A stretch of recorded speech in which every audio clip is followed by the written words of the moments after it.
Hello, I'm Danielle. I've been at the Scott's Company for 5 years now.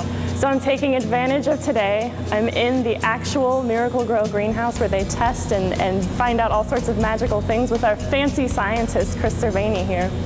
So he's gonna help me out and tell me what I've been doing wrong, why I've been getting the results I have, and how I can get the best results for my spring seedlings. So first off, I think, I guess this looks very familiar to me, the white little dots in the potting mix. This is what I started my seeds in before. Yeah. I watered it. It got a little moldy, and my seedlings were super long and stringy going towards the window. All right. So starting to paint a picture. I think that's common. So first of all, cut yourself some slack. I mean, that's the first thing. The growing is supposed to be fun, so don't give yourself such a hard time. I think at the end of the day, no playing with plants is a failure. It's all a learning experience. First, we have two different kinds of potting mix here, and the first one you can see is a high-quality potting mix. There's nothing wrong with this one. This would be great for any kind of container. This is actually a professional mix.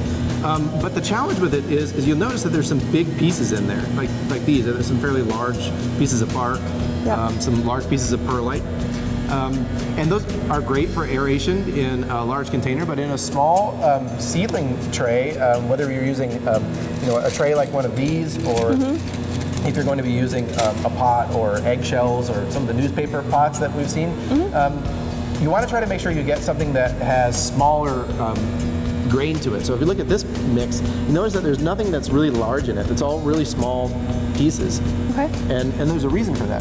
So I was talking about the large pieces of bark. You notice if you put one of these large pieces of bark in here, it pretty much fills up the whole cell. If you have one of these sticks, it's great as a component to grow plants, but I don't want to grow plants just with sticks. I want to use the mix. And so if I use this mix, you'll notice that I can spread it around and notice how it's filling all the cells really evenly. No, is this made of something different? Is this?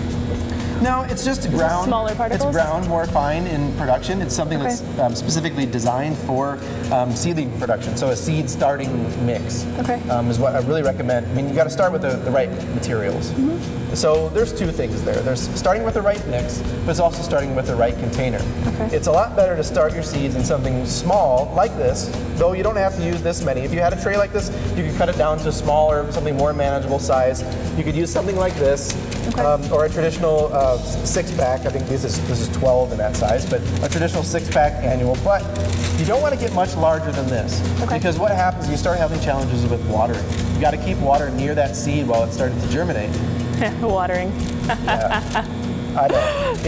Either water too much or water too little. It's so fussy, right? Yes. Well, if you pick the right container and the right potting mix, it goes a long way to helping you kind of sort some of that out. So having a small container with a real short height on it, like this one, it's not very tall.